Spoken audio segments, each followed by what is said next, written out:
bersama saya Sumedia.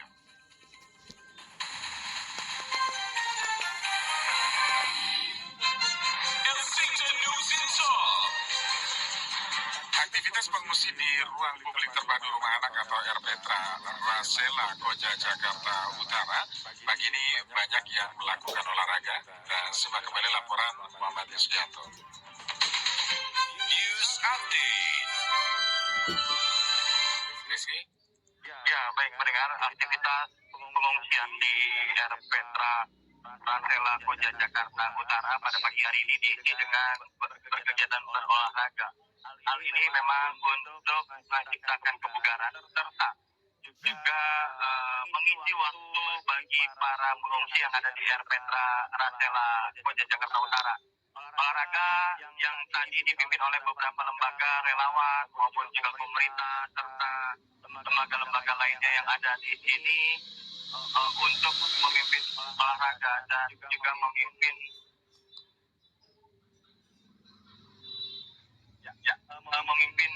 tentang dan juga ada program trauma healing.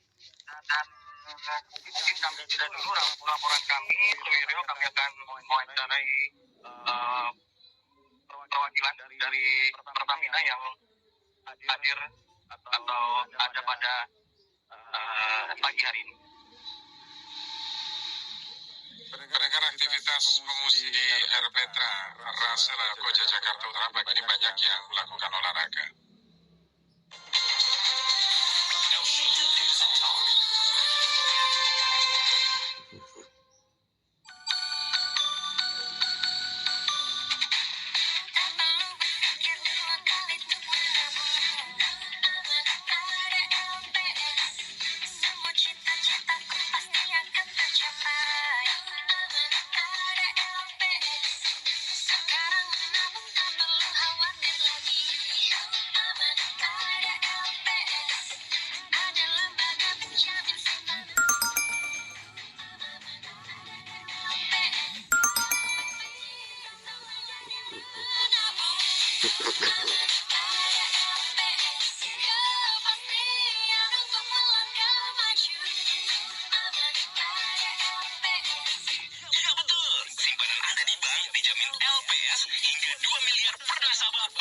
Informasi lebih lanjut kunjungi www.lps.go.id.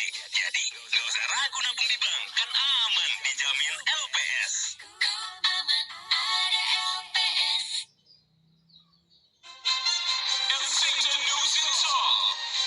Pendengar, saat ini sudah ada 16 kantong jenazah korban kebakaran depo Pertamina Pelumpang yang diterima oleh pihak Rumah Sakit Polri Kramat Jati Jakarta Timur. Kita simak kembali laporan MI Reza Farel. News Update. Farel? Ya, saat ini sudah ada 16 kantung jenazah yang diterima oleh pihak Rumah Sakit Polri Kramat Jati dan kemungkinan jumlah tersebut bisa bertambah. Dari jumlah tersebut terdapat 2 jenazah yang sudah diidentifikasi. Yang pertama Pak Wahrul Hidayatullah yang berusia 28 tahun dengan alamat Rawat Padang Selatan Puja. Wahrul teridentifikasi dari di tengah bagian kanan. Yang kedua bernama Muhammad Umar berusia 41 tahun teridentifikasi dari jempol kanan. RRL Polri Kramat Jati masih terus melakukan proses identifikasi korban kebakaran yang terjadi di Pertamina Pelumpang pada Jumat malam. Proses identifikasi ini dilakukan dengan cara mencoba pendataan morfem dari pihak keluarga dengan morfem jasa korban. Tim identifikasi RRL Polri Kramat Jati Jakarta Timur menggunakan 3 metode untuk mengidentifikasi jenazah para korban kebakaran depo Pertamina Pelumpang Jakarta Utara. Metode tersebut sangat efektif dalam menggunakan identitas korban. Tidak hanya korban jiwa, pihak Rumah Sakit Polri Kramat Jati juga sudah menangani juga korban luka-luka para korban luka-luka mengalami beberapa serius. Yang harus dilakukan tes DNA yang betul-betul mengetahui jenazah secara Tapi kita tahu bagaimana dia jadi salah satu pembahasan yang dikawal dari Pertamina Pelumpang itu meledak perkiraan pukul 20.00 pada Jumat malam. Beberapa perawatan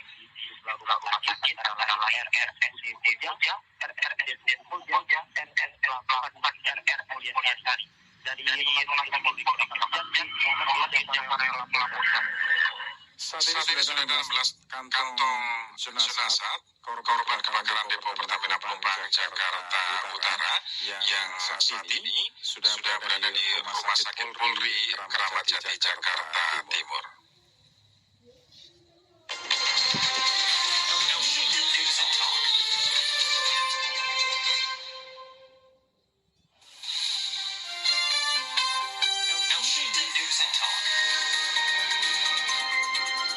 Pendengar sudah sepekan kebijakan jam masuk sekolah pukul 5.30 di Wita di sekolah-sekolah di kota Nusa Tenggara Timur atas instruksi Gubernur Nusa Tenggara Timur diterapkan dan tetap berjalan di tengah pro dan kontra. Sebelumnya telah disampaikan tujuan dari kebijakan memajukan jam belajar diantaranya agar siswa lebih produktif serta membentuk kepribadian yang bertanggung jawab. Bagaimana PWGRI merespon hal itu? Kami terlibat Pakar Pendidikan dan juga Wakil Sekjen PGRI, Dr. Jejer Fosfa Ewan. Pak Jejer, selamat pagi. Pak Jejer, bagaimana PGRI merespon kebijakan itu? Tentu kami ingin setiap kebijakan itu berdasarkan masalah. Jadi sebenarnya kami belum melihat sebenarnya masalah utama dari lahirnya kebijakan tersebut apa. Nah, tetapi kalau asumsi atau keyakinan Pemda bahwa ini terkait dengan disiplin dan etos kerja siswa, guru dan staf, saya kira masih banyak variabel lain untuk meningkatkan kedisiplinan dan etos kerja, bukan dengan memajukan jam belajar. Beberapa kelemahan bisa kita identifikasi terkait kebijakan ini, misalnya terkait dengan siklus orang tua di rumah, bagaimana mereka menyiapkan anak-anak untuk berangkat ke sekolah, baik yang bersifat terlihat yang kelihatan betul, misalnya sarapan, makanan mungkin yang dibawa, juga yang bersifat fisik, yaitu dari sisi psikologi untuk kebiasaan. Dan juga aspek lain adalah soal keamanan, ketersediaan transportasi. Itu dari sisi siswa orang tua. Belum lagi kalau kita melihat apakah siklus juga memungkinkan bagi guru-gurunya, kemudian tenaga pendidikan di sekolah, dan seterusnya. Jadi kami kebijakan ini nanti betul-betul dievaluasi apakah memang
positif sesuai harapan mereka, atau malah sebaliknya, kalau sebaliknya ya harus direvisi kembali ke jadwal semula agar setiap kebijakan Pemda betul-betul berbasis pada masalah, bukan hanya kebijakan yang asal viral atau apa ya, tidak punya kajian yang mendalam. Ya. Ini kan sudah satu pekan ya Pak Jejen ya. Apakah PDRI mendapatkan laporan dari pelaksanaan belajar mulai pukul 5 pagi? Secara langsung tidak, tetapi kita bisa melihat sikap PGRI pusat maupun di SSD sendiri bahwa kebijakan ini lebih banyak mudaratnya, lebih banyak aspek negatifnya bagi siswa, juga bagi orang tua, bahkan termasuk bagi tenaga guru dan tenaga kependidikannya. Karena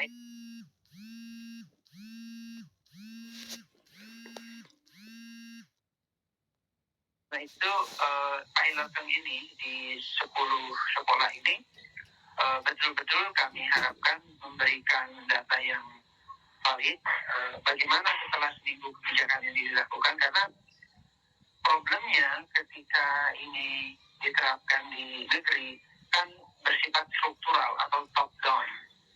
Artinya kebijakan dari atas itu tidak bisa serta-merta ditolak oleh sekolah, karena tadi si kepegawaian mereka bisa terancam kalau serta-merta menolak kebijakan dari kepala daerah. Karena itu saya kira perlu ada komunikasi data yang menghasilkan informasi, kemudian melahirkan apakah kebijakan ini lanjut atau ditutup segera. Baik. Nah, agar Pemda lain juga tidak bisa tidak mengambil kebijakan yang bertentangan dengan keputusan pemerintah pusat misalnya soal pendidikan ini, apa yang harus dilakukan? Ya, saya kira memang dalam regulasinya, bahkan dalam teori, setiap kebijakan tadi pertama harus berbasis masalah. Nah, katakanlah masalahnya ada 5, ya. Nah, pemerintah daerah itu perlu melihat, mengkaji yang 5 masalah ini mana yang paling mendesak untuk segera diselesaikan. Nah, untuk mengetahui tingkat prioritas satu masalah untuk segera diselesaikan itu, maka pemerintah daerah harus melibatkan stakeholder pengguna. Jadi harus diundang kepala sekolahnya, harus diundang organisasi profesinya, harus diundang tokoh masyarakatnya, sehingga setiap kebijakan betul-betul berbasis data dan berbasis pendapat-pendapat yang terukur, ya, dari stakeholdernya. Nah, kami menduga kebijakan yang awal kita bicarakan tadi itu kebijakan yang betul-betul datangnya hanya dari policy maker, tidak melibatkan stakeholder pendidikan yang memang menjadi objek satu kebijakan. Jadi kuncinya adalah bagaimana melibatkan stakeholder pendidikan itu sendiri agar kebijakan itu betul-betul menyelesaikan problem, bukan melahirkan problem baru dalam dunia pendidikan kita. Oke, kita bakalan telepon Pak JJ, kita beri kesempatan pendengar untuk bisa menanggapi ya terkait dengan kebijakan sekolah pagi jam 5.30 waktu Indonesia Tengah di sana. Ini bagaimana jika diterapkan juga di kota-kota lain misalnya dengan alasan tertentu, maka sekolah bisa dimajukan. Kami bukan telepon 0215869 SMS WhatsApp di 0811806543. Kami masih bahas bersama pakar pendidikan Wakil Sekjen PGRI Dr. Jejen Musfah MA. Pak Jejen, ada beberapa tanggapan diantaranya dari Pak Lukman di Jakarta. Yang terpenting adalah bagaimana keselamatan dan keamanan mereka berangkat pagi-pagi, karena bukan 5.30 tetapi jam 4 mereka sudah bersiap untuk sekolah. Nah, keamanan tadi ya? Iya, jadi Mas, berdasarkan yang kita baca ya, di jam tersebut transportasi umum belum tersedia, gitu. Jadi kan hal ini sebenarnya melahirkan, jadi kebijakan itu melahirkan satu program, misalnya katakanlah begini ya, kalau asumsinya positif, kalau kebijakan tersebut matang, berarti Pemda harus menyediakan bis di sekolah.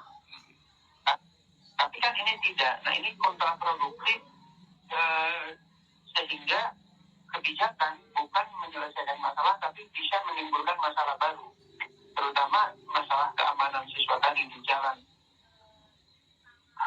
Iya, jadi sekali lagi kebijakan itu harus disiapkan sebelumnya. Banyak yang harus disiapkan. Oke, nah dari Pak Hendra, dulu Jakarta juga punya wacana untuk mengurangi kepadatan di Jakarta, kemacetan, maka pengaturan jam kerja. Nah, jam kerja, kalau ini jam sekolah. Nah, apakah salah satu solusi? Kemudian yang lain, saya setuju lebih pagi, lebih awal sekolah karena masih fresh, sehingga lebih cepat menangkap pelajaran sekolah. Kemudian yang lain, ya ini pasti ada pro kontra, tetapi kasihan juga ya yang tidak terbiasa seperti ini, hanya orang-orang yang di pesantren yang bisa. Pak Cici, silakan Pak Cici. Iya, jadi bedakan antara pesantren, asrama, boarding school ya, yang banyak di Indonesia, dengan sekolah reguler atau kita sebut full day school. Nah, full day school ini punya karakteristik tersendiri, di mana sebenarnya yang mengejutkan adalah justru kebijakan ini memajukan, bukan memundurkan. Di kalangan dunia pendidikan, kajian jam sekolah kita itu biasanya terkait dengan kemacetan. Nah, kemacetan itu diidentifikasi karena berbandingan dengan jam kerja. Oleh karena itu yang muncul justru pemunduran jam masuk sekolah seperti di negara-negara maju, ya, negara-negara berkembang. Seperti di Jepang, jam sekolah itu tidak pagi gitu. Nah, justru alih-alih memundurkan, NTT ini malah memajukan. Jadi satu hal yang di luar dugaan, tetapi tentu saya bilang di awal, kita harus melihat siklus perubahan ini dampaknya bagi orang tua, bagi siswa, bagi keamanan, bagi transportasi, termasuk bagi guru dan tenaga kependidikan lainnya.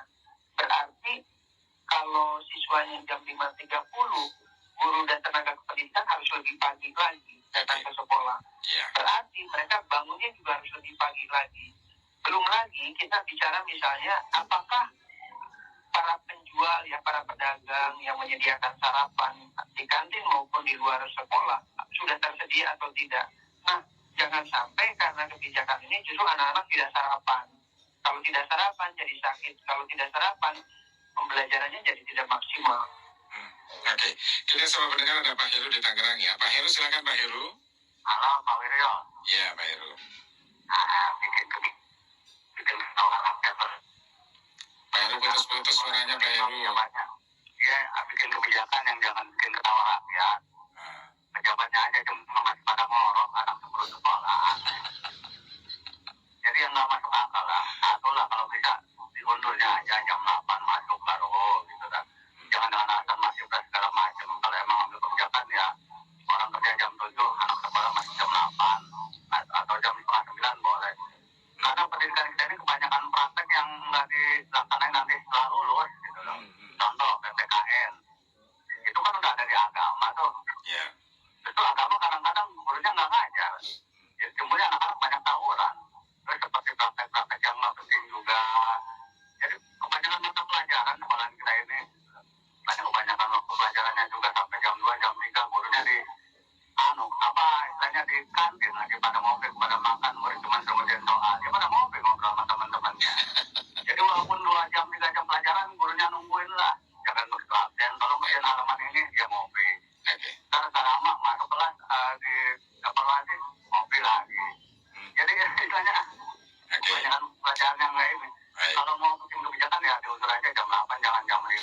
jam 5 masuk, jam 4 dia udah berangkat. Sarapan belum apa ini itu. Iya. Aduh, kasihan lah kemana kita. Belum kerjanya udah disusahin gitu. Oke. Terima kasih Pak Heru ya di Tangerang. Pak Adi di Pulau Mas, silakan Pak Adi. Oke. Ya, pagi Pak Adi. Apa ya? Dengan video Pak Adi. Oh, ya maaf. Ya, silakan. Pak, jadi saya kasih pendapat saja. Karena terkadang ini kan merasa ya, kita sebagai bangsa ini kan besar. Ada 27 provinsi di Indonesia ini. Jadi kebijakan gubernur NTT ini yang berdampak kepada yang lain, saya rasa nggak perlu ini kan terlalu. Nah, beliau juga diminta pendapat juga nggak kasih alasan yang tepat kan. Malah wartawan dimarahin kan. Nah, kita harus belajar dari apa ya, negara-negara besar ya. Karena Indonesia ini kan negara berkembang. Negara berkembang. Ya, kita amati tiru modifikasi ATM lah. Jangan seolah-olah kemauan diri kita sendiri itu diterapkan ke masyarakat umum. Ya, lihat aja kita Singapura apakah seperti itu, Malaysia seperti itu, Filipina. Ya, rata-rata memang sekolah yang normatif aja jam 7 atau jam. Nah, kebijakan ini akhirnya berdampak ke sistematis kepada hal-hal yang tadi disampaikan di pengamat, misalnya harus disiapkan dari pagi, anak harus bangun pagi, lebih awal. Ya, kita secara umum aja berbicara, kita harus tidur 8 jam, mengajarkan anak-anak tidur 8 jam. Dari jam 10 sampai 8 jam itu. Kalau anak-anak yang masih dalam taraf perkembangan kehidupan kan, dari SMP, SMA, itu aja lah, jangan terlalu berlebihan. Kalau menurut saya, gubernur ini salah tempat di Indonesia. Ya, normal ya, kita berbicara logika aja. Negara-negara lain, negara Amerika itu nggak ada memperlakukan sekolah sampai jam 5 pagi itu enggak. Menurut saya nggak masalah. Meskipun saya pernah ke New York itu nggak ada hari tidur loh. Pernah kalau saya gini-gini juga pernah ke New York. Itu 24 jam ya, di sana ya. Tidak ada orang yang apalagi di New York ya. Tapi normatifnya sekolah itu ya jam 7 dan mereka tertib di sana kan begitu. Ya kita harus belajar dari ya itu tangga-tangga sebelah nggak usah jauh-jauh. Ya normatif aja, jangan terlalu berlebihan. Amati tiru modifikasi itu aja ya. Memang sudah ada dari zaman Pak Harto jam 7 yang lain lagi. Terlalu berlebihan gitu. Akhirnya menyengsarakan yang lain-lain gitu. Baik, terima kasih Pak Heru, Pak Adi di Pulau Mas, sebelumnya ada Pak Heru di Tangerang. Pak Adi pendengar terakhir ya, Pak JJ silakan Pak JJ. Oke, terima kasih Mas. Jadi pertama, saya kira kita sependapat ya dengan yang pertama bahwa memang justru kajian-kajian di negara barat itu justru kita jam 7 itu kecepatan gitu. Jadi dimundurkan itu hal yang sudah kita diskusikan selama tahun-tahun kebelakang. Jadi kalau memajukan justru kontradiktif dengan tadi. Kalau kita melihat negara lain gimana gitu. Nah, soal tumpang tindih pelajaran. Jadi memang ini juga hal lain yang menjadi perbincangan bahwa memang kita ini terlalu gemuk istilahnya mata pelajaran kita gitu. Sehingga ada yang disebut dengan redundant. Di mana materi-materi di dalam mata pelajaran itu redundant. Nah, terkait penanya yang kedua, jadi memang kita juga mengkritisi ya, kita kan menghabiskan anggaran miliaran, bahkan mungkin triliunan bagi anggota DPR, bagi kepala daerah, bagi DPRD untuk dalam setiap tahun tuh mereka studi banding ke luar negeri. Nah, tiba-tiba ada kebijakan ini, kita melihat loh, lalu pergi-pergi studi banding luar negeri itu fungsinya untuk apa kalau kita tidak melihat hal-hal baik dari negara yang lain. Jadi saya sepakat tentang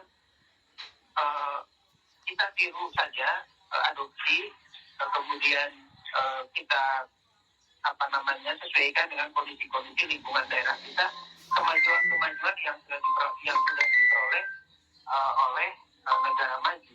Nah, saya kira memang kebijakan itu tidak hanya berdasarkan kemauan, tapi berdasarkan kajian.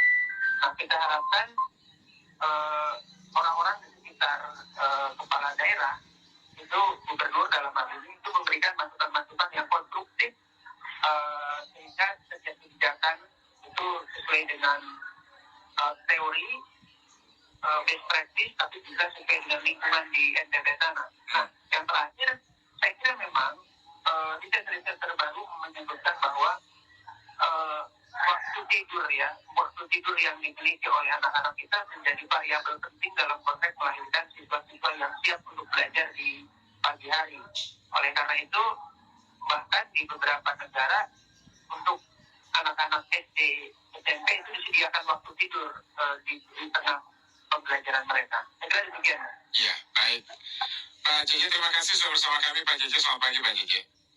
Selamat pagi, Mas. Terima kasih. Pakar Pendidikan yang juga Wakil Sekjen PGRI, Dr. Jejen Musfah MA. Elshinta News and Talk.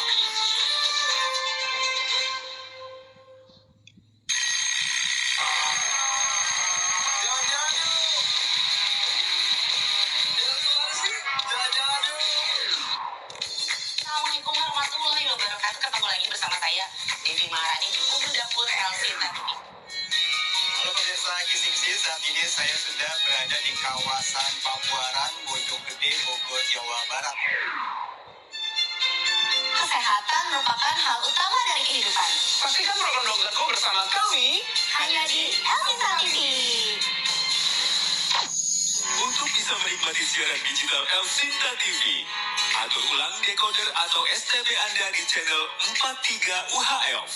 Nikmati program-program kesayangan Anda di Elshinta TV.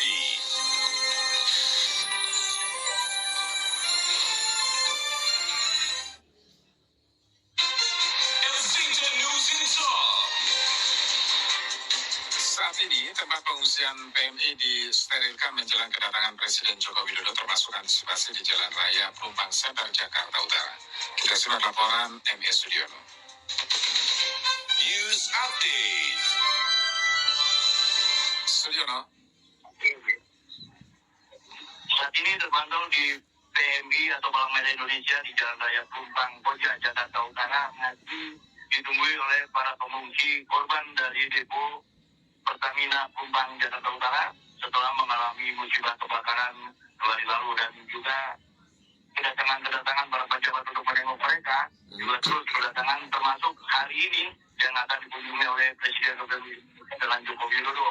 Namun sebelum adanya kedatangan dari orang nomor 1 di Indonesia ini telah didahulukan dengan sterilisasi guna mencegah hal-hal yang tidak diinginkan, seperti halnya saat ini kami bersama Letnan 2 CJI ataupun Seni dengan Alvin Juanda untuk menjelaskan fungsi daripada steril yang ada di PMI sudah 2 kali dilaksanakan. Selamat pagi Bang Alvin. Selamat pagi Pak. Pak, bisa dijelaskan Pak tadi rencana untuk kedatangan Presiden Republik Indonesia itu dilakukan steril, maksudnya gimana Pak ya? Kita steril itu mengantisipasi hal-hal yang tidak kita inginkan Pak pada saat kunjungan ataupun objek daripada Bapak RI 1 ataupun RI 2 yang berkunjung ke lokasi tempat tujuan yang sudah ditentukan. Tentunya sterilisasi ini tempat-tempat tertentu atau memang keseluruhan? Sebenarnya untuk sterilisasi yang sudah ditentukan titiknya Pak, yang ditinjau ataupun yang ditinjau daripada objek tersebut. Kita melakukan sterilisasi dengan secara mencakup baik itu ruangan dalam maupun di luarnya Pak. Itu memang harus benar-benar kosong Pak. Memang harus benar-benar kosong, ataupun steril itu arti katanya menetralisir Pak. Arti kata itu juga mengantisipasi daripada keamanan diri objek ataupun kita semuanya. Benar Pak. Ada pesan-pesan Bang buat masyarakat mungkin yang belum tahu tentang sterilisasi adanya pejabat-pejabat negara tentunya ya yang datang ke lokasi atau objek tersebut. Ya, karena kita pada saat kita sterilisasi, yang pertama prosedur yang harus kita jalankan sesuai dengan SOP kerjaan kita.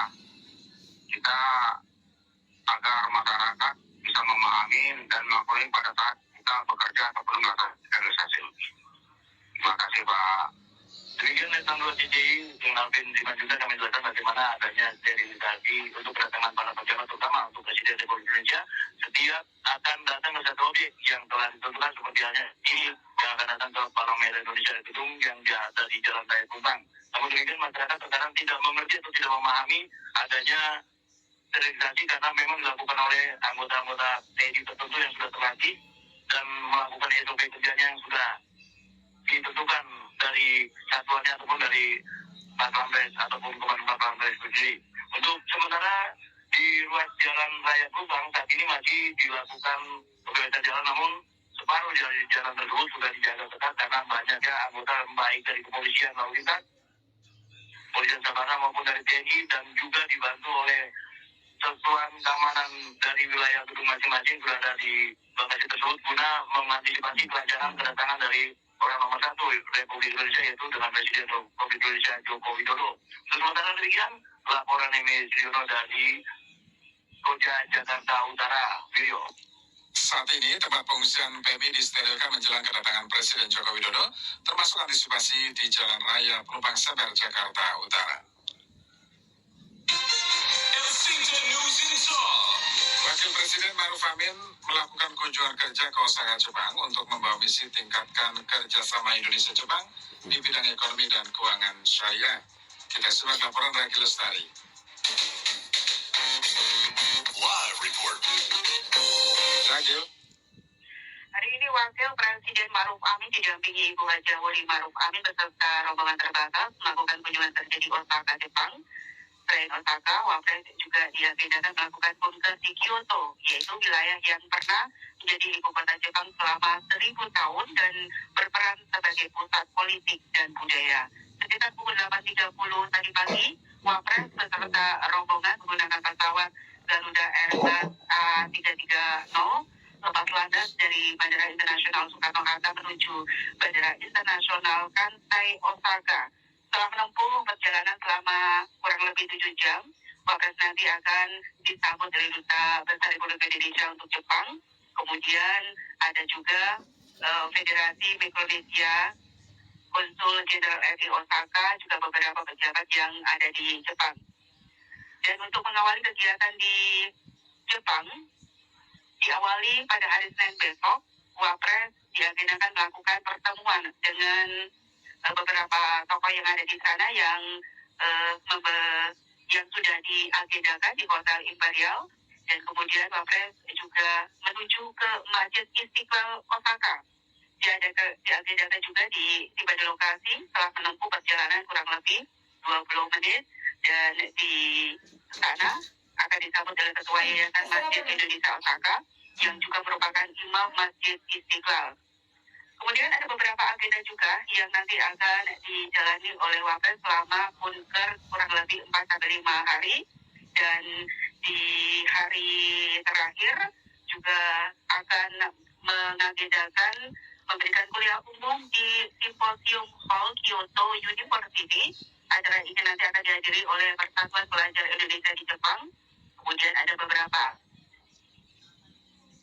kelompok Nahdien juga nanti akan hadir. Kemudian masih di lokasi yang sama, Wapres diagendakan menyaksikan penandatanganan antara Komisi Nasional Indonesia dan Keuangan Syariah dan Kyoto University terkait dengan kerjasama keuangan syariah. Beberapa agenda nanti informasinya akan saya sampaikan di kesempatan berikutnya. Dari Jakarta, Ragi Lestari melaporkan, Milio. Wakil Presiden K.J. Maruf Amin hari ini mengunjungi Jepang, Osaka, Jepang, untuk membawa misi tingkatkan kerjasama Indonesia-Jepang di bidang ekonomi dan keuangan syariah.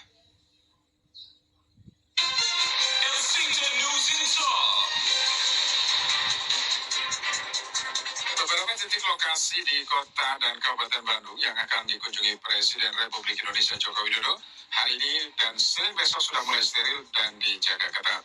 Kita simak laporan Titi Mulyana. Live report. Titi. Ya, selamat pagi video dan pendengar LCNDA. Dapat saya laporkan langsung dari Kabupaten Bandung dan Kota Bandung, Jawa Barat, di mana jelang kedatangan Presiden Republik Indonesia Joko Widodo hari ini tanggal 5 dan besok Senin tanggal 6 Maret 2023 ke Kota Bandung dan Kabupaten Bandung, Jawa Barat. Saat ini di beberapa titik lokasi sudah mulai disterilkan dan juga dijaga ketat, terutama lokasi tempat kunjungan Presiden Republik Indonesia Joko Widodo, yaitu di Rumah Sakit Mayapada Kota Bandung, Kolam Retensi Andir Balenda, dan Pasar Modern Balenda Bandung, Jawa Barat. Yang terakhir besok ke Ponpes atau Pondok Pesantren Al-Ittifaq Ciwidey Bandung, Jawa Barat. Rencananya pelaksanaan dalam kunjungan kerja Presiden Republik Indonesia Joko Widodo hari ini take off di Bandara Hussein Sastra Negara Kota Bandung jam 12.00 waktu Indonesia bagian Barat. Selanjutnya rombongan Presiden menuju ke Kota Bandung diperkirakan jam 12.30 waktu Indonesia bagian Barat siang nanti. Setelah itu melakukan makan siang dan dilanjutkan menuju kolam retensi pada pukul 15.00, yaitu berada di Kelurahan Balena, Bandung, Jawa Barat, untuk melakukan peninjauan dan peresmian kolam retensi tersebut. Selanjutnya dapat kami informasikan mengunjungi Pasar Rakyat Modern di Balenda, Bandung, Jawa Barat, untuk melakukan giat pembagian bantuan langsung tunai atau BLT dan juga memberikan bantuan modal usaha kepada para pedagang kecil. Sementara itu Presiden akan bermalam di Hotel Pullman di Jalan Citarum, Kota Bandung, untuk sementara agenda besok hari Senin tanggal 6 Maret 2023 akan meresmikan Rumah Sakit Mayapada di Jalan Terusan Buah Batu nomor 5, Batu Nunggal, Kota Bandung, Jawa Barat. Dan pada pukul 8 dilanjutkan rombongan menuju ke Pondok Pesantren Al-Ittifaq Ciwidey Bandung, Jawa Barat pada pukul 11 waktu Indonesia bagian Barat, dan melaksanakan makan siang, dan setelah itu menuju Bandara Hussein Sastra Negara Kota Bandung menuju Lanut Halim Perdana Kusuma, Jakarta. Sementara itu Widodo dan pendengar pantauan dari kita memang dalam kunjungan kerja Presiden Republik Indonesia Joko Widodo ke Kota Bandung dan Kabupaten Bandung memang penjagaan cukup ketat. Selain itu juga antusias masyarakat jelang kedatangan Presiden Joko Widodo cukup tinggi, dan dilihat dari kegiatan masyarakat yang datang ke tempat cukup meriah, terutama di beberapa titik di Pasar Balenda dan juga di kolam retensi Balenda, Bandung, Jawa Barat. Sementara itu kunjungan Presiden diharapkan bisa memberikan motivasi buat warga Kabupaten Bandung, terutama memberikan support di kolam retensi yang menjadi salah satu kunjungan kerja Presiden saat ini. Sementara dapat kami informasikan beliau dan pendengar, memang kolam retensi ini dibangun di lahan seluas 4,85 hektar, luas daerah tangkapan air atau settlement area yaitu 148,78 hektar, dan luas genangan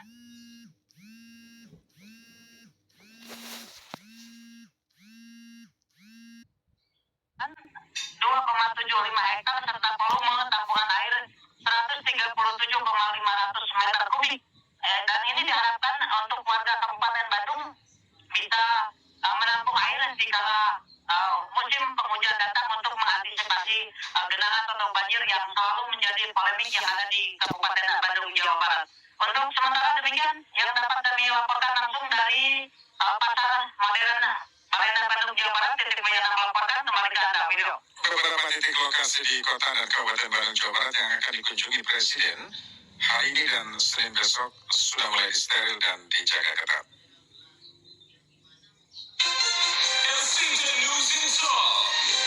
Kepala Badan Nasional Penanggulangan Bencana BNPB Letjen TNI Suharyanto menyampaikan saat ini penanganan korban kebakaran Depo Pelumpang tertangani dengan baik. Kita simak kembali laporan Muhammad Kristianto. News Update. Rizky.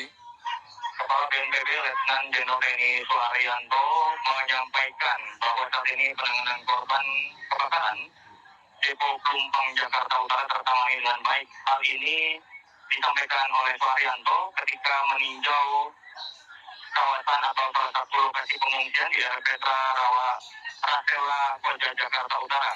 Pak Suharyanto menyampaikan tenda besar disiapkan, dapur lapangan, bahkan juga toilet lapangan atau toilet portable yang cukup banyak di Petra Rasela Koja Jakarta Utara ini tidak membuat para pengungsi menjadi antri.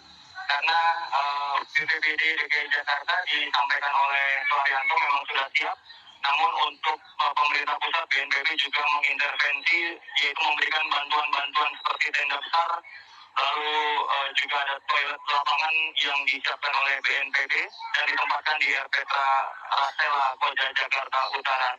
Dan berikut pernyataan yang disampaikan oleh Kepala BNPB Letnan Jenderal TNI Suryanto kepada media. Di Masjid As-Solihin, di kantor kelurahan, di Kecamatan Bawabada Selatan, di Tunggul Karo Walang, ya, dan di tempat lainnya. Nah, hari ini kalau kita lihat untuk perlakaannya sendiri kan sudah ada masyarakat terdampak ini masa tanggap darurat masih ditangani dengan baik-baiknya. Tentu saja semua komponen bangsa kita lihat bersama terlibat ya. BPBD dengan BNPB bahu-membahu, juga ada kelihatan Kementerian Sosial, ada kementerian lembaga yang lain, TNI Polri, dan ada juga dari para organisasi pemasyarakat. Sementara itu, saya menyampaikan bahwa saat ini masih dalam kondisi tanggap darurat, di mana nanti akan ada masa yang ditentukan oleh BPBD DKI Jakarta. BNPB sifatnya hanya bersifat membantu atau mengintervensi dari pemerintah Provinsi DKI Jakarta. Yang berlangsung saat ini mungkin terdengar sayu-sayu anak-anak menyanyikan lagu Indonesia Raya. Inilah salah satu kegiatan yang dilakukan di lokasi pengungsian Erpetra Rasela Koja Jakarta Utara, yaitu menghibur anak-anak dengan cara bermain, bernyanyi, maupun juga melakukan kegiatan-kegiatan lainnya yang didampingi oleh tim psikologi dari kepolisian maupun juga dari lembaga kemanusiaan yang ada di sini. Sementara demikian, laporan Muhammad Rizkianto langsung dari lokasi di Erpetra Rasela Koja Jakarta Utara. Kembali ke video. Kepala BNPB Letjen TNI Suryanto menyampaikan saat ini penanganan korban kebakaran Depo Pelumpang tertangani dengan baik. Elshinta News and Talk.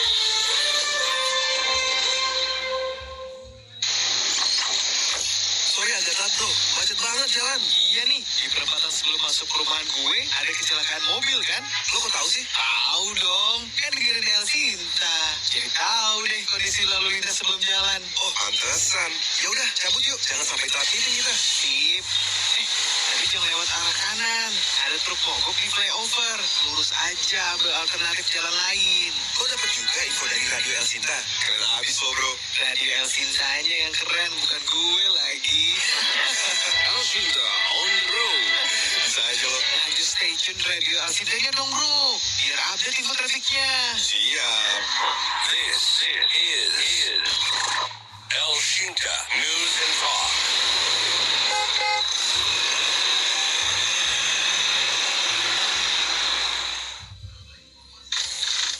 Pendengar, di masa pandemi ini tidak ada alasan bahwa bisnis atau kegiatan kita terhenti.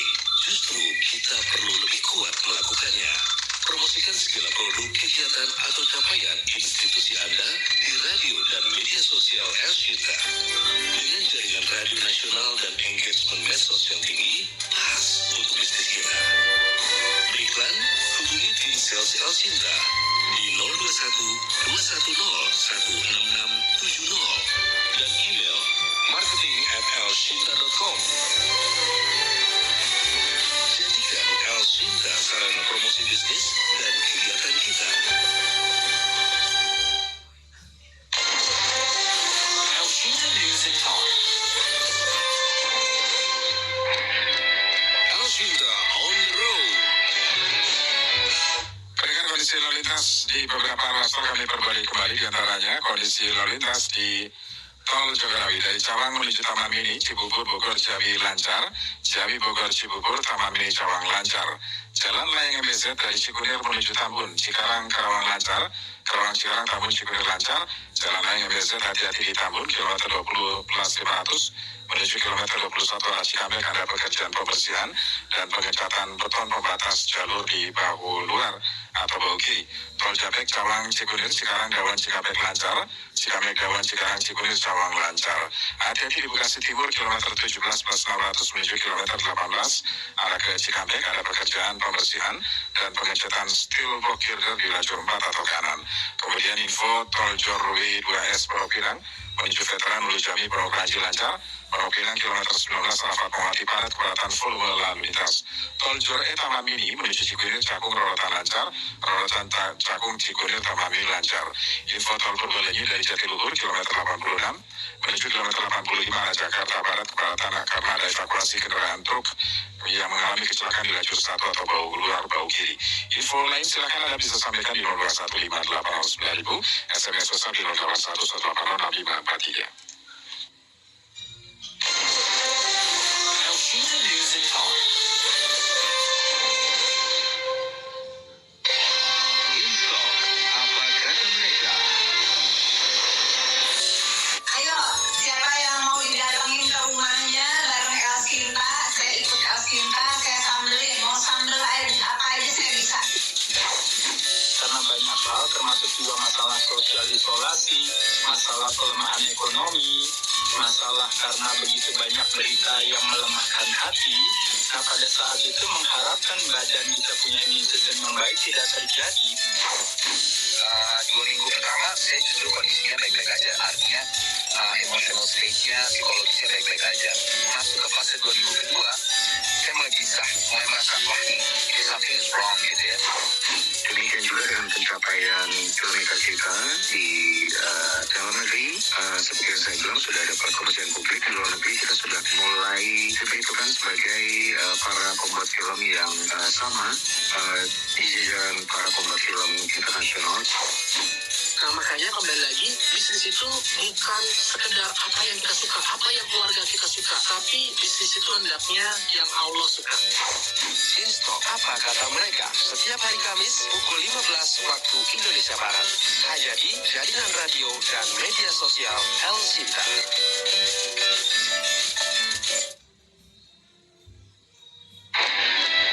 Elsinta on the road.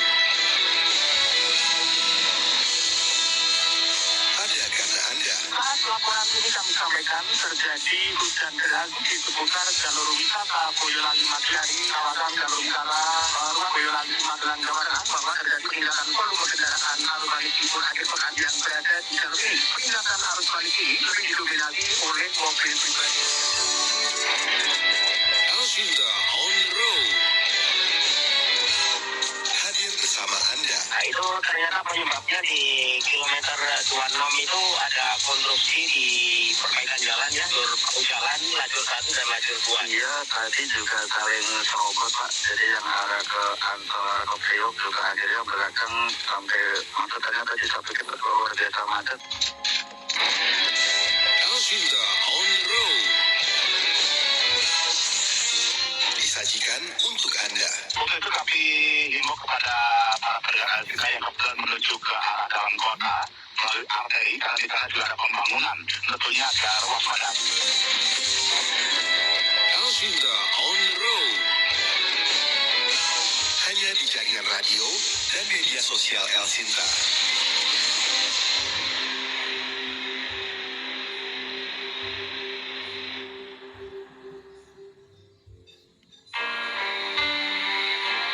Inilah informasi sekitar kegiatan sosial Elsinta Peduli Kemanusiaan.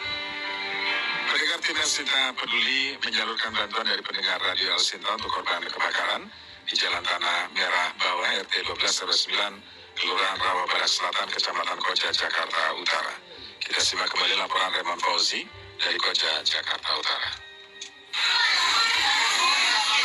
Pendengar, kali ini tim Elsinta Peduli berada di salah satu pengungsian, yakni tepatnya di ruang publik terpadu ramah anak atau RPTRA Rasela atau Rawa Badak Selatan yang terletak di Kelurahan Rawa Badak Selatan atau di Jalan Laut Rawa Badak Jakarta Utara. Dan dapat diinformasikan dari pengungsian ini terdapat 516 jiwa atau sebanyak 140 kakak yang diantaranya ada 28 orang lansia dan 41 balita serta 5 ibu hamil, di mana terdapat 6 pengungsian dari korban kebakaran yang terjadi di wilayah Tanah Merah Bawah, tepatnya di RT 7 RW 9 Kelurahan Rawabadak Selatan, Kecamatan Koja, Jakarta Utara. Dan sebelumnya dapat diinformasikan kebakaran yang terjadi pada Jumat kemarin pukul 20:25 waktu Indonesia Barat dan berhasil dipadamkan hingga pagi hari sekitar pukul 4 pagi, di mana terdapat korban meninggal sebanyak 17 orang luka bakar. Kemudian juga ada korban luka-luka yang masih terus bertambah dan masih dirawat di Rumah Sakit Polri dan Rumah Sakit Pertamina Jakarta. Dan kali ini saya akan berbincang dengan salah satu pengungsi atau korban akibat kebakaran yang terjadi di wilayah Rawabadak Selatan, Kecamatan Koja, Jakarta Utara. Halo, apa kabar? Baik. Dengan Ibu siapa, Bu? Ibu Marcela Tahir. Ya. Bu Marcela, warga RT berapa? RT 4 RW 9. Bu Marcela, bisa cerita sedikit waktu peristiwa terjadi itu Ibu ada di mana dan melakukan apa, Ibu Marcela? Saya ada di rumah. Pas ada bunyi apa tuh kayak macam apa kayak petasan itu Filipin. Jadi kami kira itu paling gitu cuma ini aja apa kali mainan anak-anak atau apa gitu. Terus kayak gitu ada tetangga bilang katanya RT 12 kebakaran. Jadi kami semua lari kebirit-birit. Kami nggak tahu kemana lagi. Soalnya habis itu kami kami kebingungan. Ada yang kejepit, ada yang segala macam lah. Pokoknya kami mohon kepada semua bangsa Indonesia, seluruh bangsa Indonesia agar mengerti keadaan kami di tanah merah ini, cari tempat yang layak begitu adanya. Baik. Ya, Ibu Marcela, izin ini ada bantuan dari pendengar radio sudah mungkin bisa bermanfaat. Ini ada kami bawa sebanyak 240 pack makanan siap santap, kemudian ada 10 dus air mineral, juga 5 dus susu balita, kemudian ada 200 pack biskuit, 3 dus popok balita, juga ada 6 dus pembalut wanita, 2 dus popok lansia dan obat-obatan. Nanti ini semua untuk warga yang ada di sini ya Bu ya. Mudah-mudahan bisa sedikit membantu dari warga yang saat ini mengungsi di RPTRA Rasela ini. Mungkin ada yang disampaikan Ibu Marcela atas bantuan dari pendengar ini? Kami sangat terima kasih kepada pendengar Elsinta. Semoga bermanfaat bagi kami semua di pengungsian BPD ini. Semoga yang mendengar ini diberkati Tuhan dalam segala hal, tidak ada bencana atau apapun. Begitu adanya ya Allah. Ya, terima kasih Bu Marcela ya. Mohon maaf mengganggu ya, turut prihatin ya. Semoga lancar-lancar dan normal lagi Bu Marcela ya. Ya, demikian tadi Ibu Marcela, warga RT 4 RW 9 di Kelurahan Rawabadak Selatan, Kecamatan Koja, Jakarta Utara, mengucapkan terima kasih atas bantuan yang telah Anda salurkan untuk korban kebakaran yang terjadi di wilayah Koja, Jakarta Utara ini. Dan untuk lebih jelasnya lagi, saya akan berbincang dengan salah seorang pengurus dari RPTRA atau Ruang Publik Terpadu Ramah Anak dari Rasela atau Rawabadak Selatan ini. Pendengar kegiatan Insinyur Peduli Kemanusiaan di Koja, Jakarta Utara. Sementara itu Presiden Joko Widodo saat ini telah tiba di lokasi pengungsian. Kita simak kembali laporan Muhammad Rizkianto. Rizky. Dan juga pendengar, saat ini Presiden Republik Indonesia Joko Widodo bersama Ibu Negara Iryana Joko Widodo meninjau langsung untuk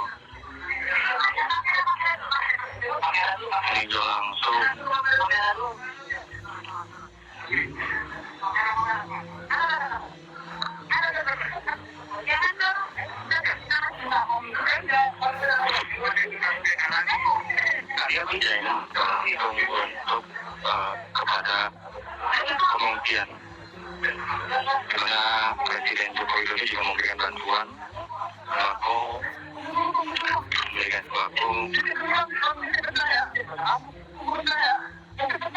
sembako, memberikan makanan ringan, dan juga saat ini kami melihat Ibu Negara Iryana Joko Widodo juga berbincang dengan para korban pengungsian di salah satu tenda BPBD DKI Jakarta.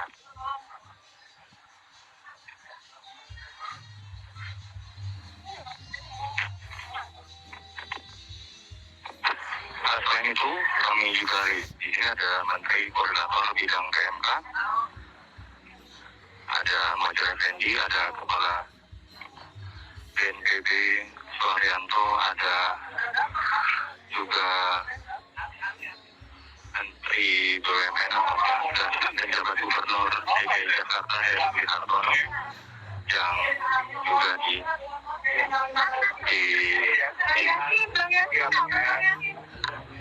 selain itu kami melihat juga ada beberapa pejabat yang ikut di sini.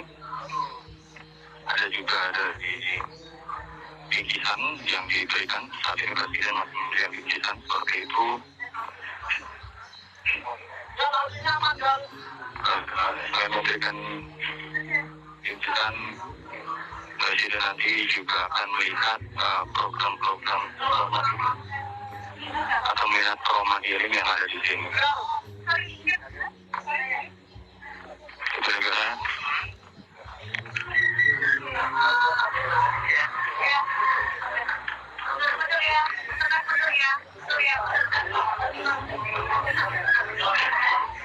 Ya, baik.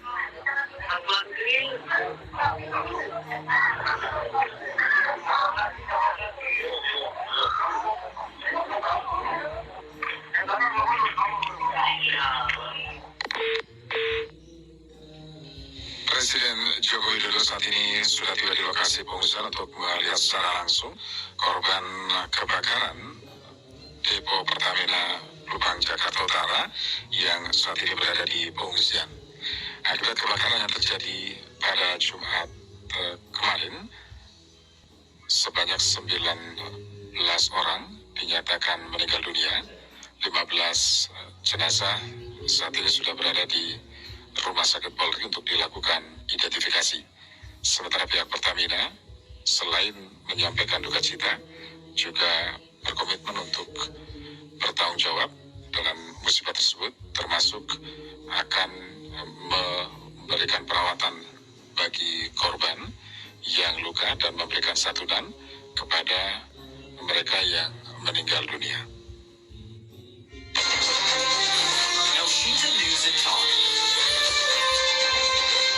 Pendengar, nantikan terus informasi terbaru terkait dengan kedatangan Presiden Joko Widodo di Pelumpang, di tempat pengungsian warga yang menjadi korban kebakaran depo Pertamina Pelumpang Jakarta Timur. Nanti reporter kami akan kembali melaporkan untuk Anda.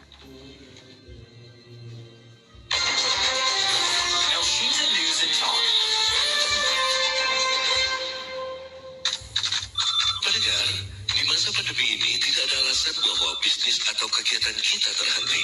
Justru kita perlu lebih kuat melakukannya. Promosikan segala produk, kegiatan, atau capaian institusi Anda di radio dan media sosial El Shinta. Dengan jaringan radio nasional dan engagement medsos yang tinggi, pas untuk bisnis kita. Beriklan, hubungi tim sales El Shinta di 021 210 16670 dan email marketing@elshinta.com. Jadikan El Shinta sarana promosi bisnis dan kegiatan kita. El Shinta News and Talk. Berikan sampai di sini bersama kita di El Shinta News and Talk edisi pagi. Saya Suryo, selamat siang, sampai jumpa. El Shinta News and Talk.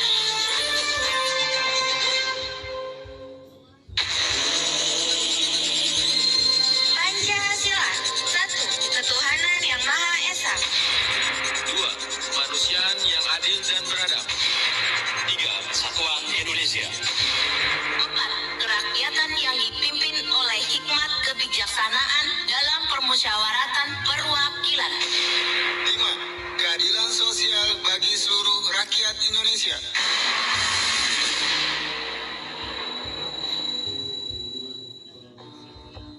Pukul 10 waktu Indonesia Barat.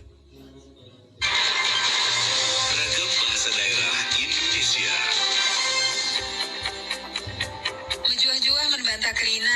Bapaturang rasenina, kam kerina si bagi-bagi radio El Sinta.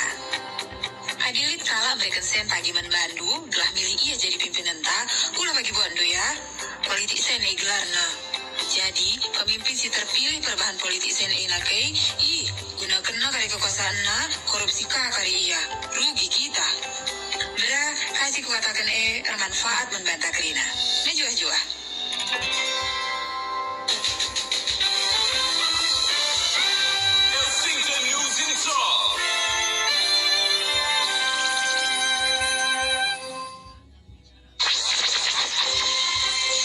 Wartawan El Sinta tidak menerima imbalan dalam peliputan berita. El Sinta News Flash. Pasca tragedi kebakaran depo Pertamina di Pelumpang, Koja, Jakarta Utara pada hari Jumat 3 Maret kemarin menyebabkan timbulnya banyak korban baik jiwa maupun infrastruktur. Menteri BUMN Erick Thohir mengatakan sejak awal sudah ditekankan bagi seluruh BUMN yang berstatus sebagai objek vital harus berada di titik yang aman dari masyarakat. Tidak hanya Pertamina, jenis BUMN seperti PLN, pupuk, dan lain-lain juga perlu disesuaikan. Jadi memang sejak awal kita sudah menekankan kepada seluruh BUMN yang masuk menjadi kawasan objek vital. Ya, saya rasa tidak hanya hilang, tapi juga betul. Yang seperti saya tinjau di Sumatera Selatan itu pun buffer antara titik keamanan dan tentu titik daripada masyarakat itu masih terlalu dekat. Nah, inilah yang kita mau zoning ulang, tata ulang, tidak hanya di Pertamina, termasuk PLN, termasuk pupuk, supaya ada batasan-batasan keamanan untuk bisa masyarakat tinggal. Tetapi dengan segala tentu hal yang kita inginkan bersama, semoga ini menjadi solusi juga bahwa masyarakat mengerti kawasan itu tidak aman. Jangan ditinggalkan kembali. Lebih lanjut, Erick Thohir menyampaikan bahwa kawasan Pertamina di Tanah Merah, Koja, Jakarta Utara akan direlokasi dengan menurut sertakan Pelindo. Hal itu disampaikan Erick Thohir saat meninjau lokasi kebakaran pada Sabtu 4 Maret kemarin. El Sinta News Flash.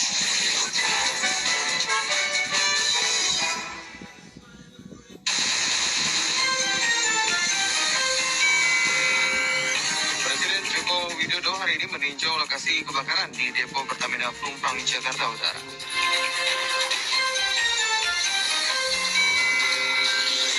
BNPB menyatakan penanganan korban kebakaran Pelumpang telah tertangani dengan baik.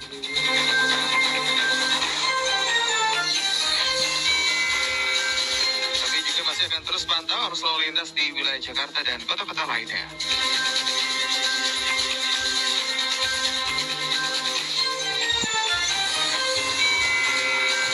Halo, selamat siang pendengar. Anda masih menyimak El Sinta News and Talk edisi siang bersama saya Didi Ramadhani.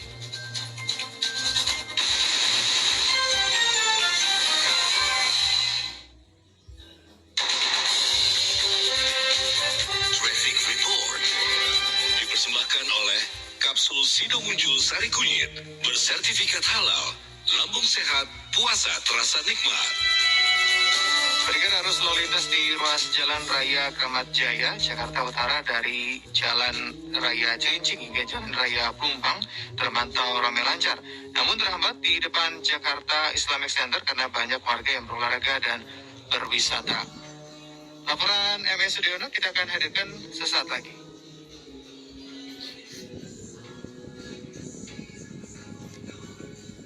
Ya, Sudiono. Ya, saat ini kondisi lalu lintas di wilayah Jakarta Utara khususnya Jalan Raya Kramat Jaya mulai dari Simpang 3 Jalan Raya Cilincing yang menuju ke Jalan Raya Pelumpang masih terpantau ramai dan lancar, namun Anda perlu berhati-hati saat akan menuju ke Jalan Raya Pelumpang. Akan depan Jakarta Islamic Center banyaknya warga yang keluar masuk ke Jakarta Islamic Center untuk berolahraga dan juga berrekreasi, serta pada saat Anda berada di depan Jakarta Islamic Center di banyaknya pedagang kaki lima serta kendaraan-kendaraan tradisional seperti kuda ataupun delman masih. Baik, terima kasih M. Sudiono. Kita akan lanjutkan kembali informasi arus lalu lintas Anda. Saat ini Presiden Jokowi di lokasi pengungsian. Kita akan simak laporan M. Rizkyanto. Rizky. Ya. Petakan semuanya boleh. Ya. Paling lama itu kapan, Pak?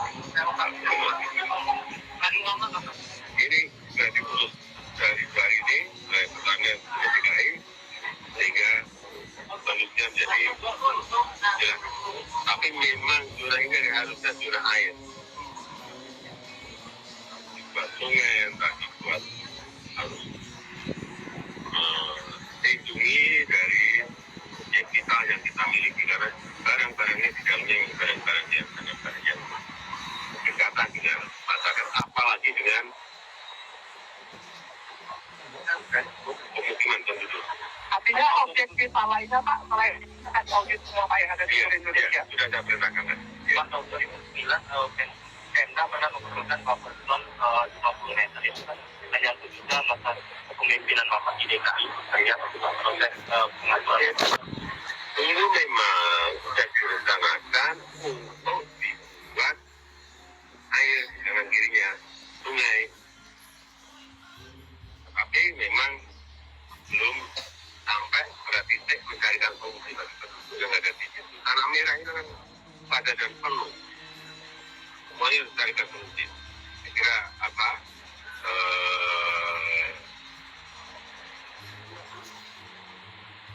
keamanan masyarakat, keselamatan masyarakat harus menjadi kita yang utama. Pak Jokowi, tapi kalau misalnya direlokasi deponya Pak, kemungkinan mereka tetap tinggal di sini bisa Pak? Ini yang baru nanti dibicarakan. Kayaknya ada pilihan-pilihan, ada opsi-opsi. Maka deponya yang digeser, maka masyarakatnya yang digeser, mau digeser tanahnya di mana, tapi harus segera ditemukan solusinya. Ya.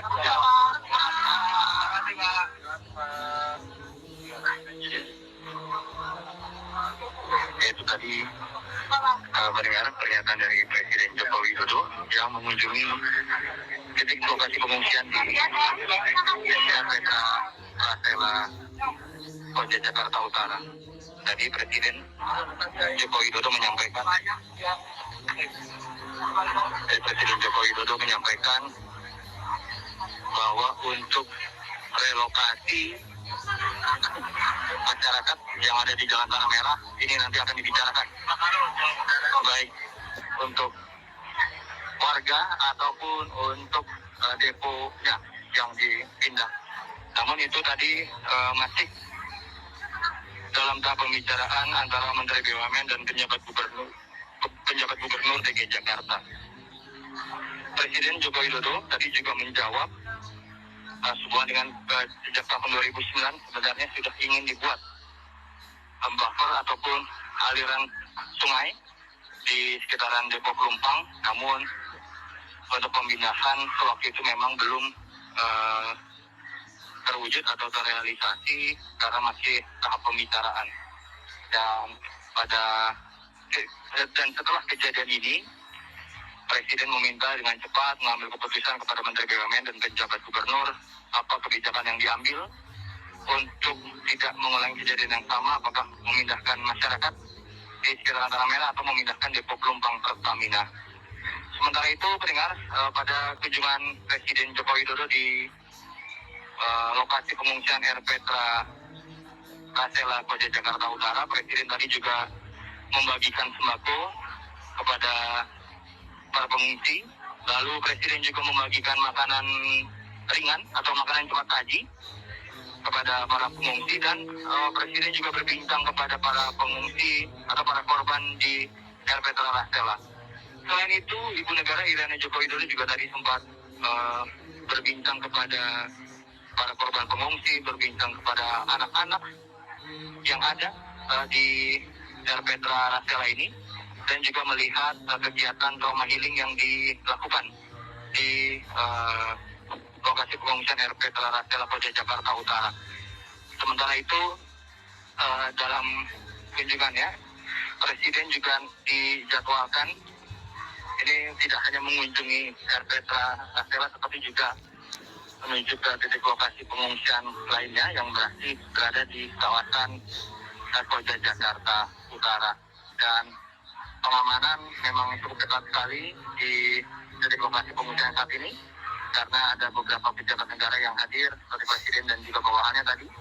Dan tadi Presiden juga meminta dari stakeholder maupun dari pemerintah daerah maupun pemerintah provinsi, pemerintah pusat untuk bisa segera mencarikan solusinya. Sementara demikian, laporan Muhammad Rizkyanto langsung dari Petra Rasela Koja Jakarta Utara. Kembali ke Dedi.